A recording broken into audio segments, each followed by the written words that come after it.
নমস্কাৰ সকলোকে পাপুতমন ভোগালী বিহুৰ বহুত শুভকামনা জনালোঁ। ভিডিঅ'খিনি আছিল কালিৰ ভিডিঅ'। কালি যিহেতু উৰুকা আছিলে আৰু আমাৰ ঘৰৰ সন্মুখতে বহা বুধবৰীয়া বজাৰখন কালিয়ে বহিলে আৰু ধুনীয়া ধুনীয়া চব্জি দৈ আৰু বিভিন্ন ধৰণৰ শাক পাচলি ভৰা আছিলে। তাৰপিছত মই গৈছিলোঁ ডিউটিৰ পৰা আহি থকা সময়ত বহু কিবা কিবি লৈ আহিলোঁ আৰু সেইখিনি হৈ গ'ল চব্জি বজাৰখিনি। শাক পাচলি দৈ গাখীৰ মাছ মাংস চবৰে ভৰি আছিলে।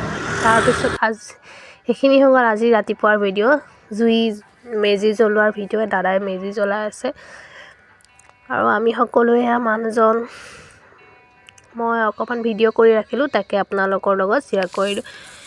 এই জুইতেই যেন বছৰ সকলো বেয়া দুৰ্গতি যি আছে সকলো নাশক আৰু আহিবলগীয়া বছৰটো যেন সুখৰ হওক তাকে কামনা কৰিলোঁ। আৰু এইফালে সকলোৱে মেজি ফুৱাইছে, মেজি জ্বলাবলৈ ষ্টাৰ্ট কৰিছে। এয়া ল'ৰা দেখিছে নহয় খেলি আছে। আজিলৈ আহিছোঁ আৰু এইখিনিয়ে ধুনীয়াকৈ এয়া হৈ গ'ল মেজিৰ জুই। আজিলৈ আহিছোঁ। লগ পাম আকৌ এটা ধুনীয়া ভিডিঅ'ৰ সৈতে। তেতিয়ালৈকে ভালে থাকক সকলো।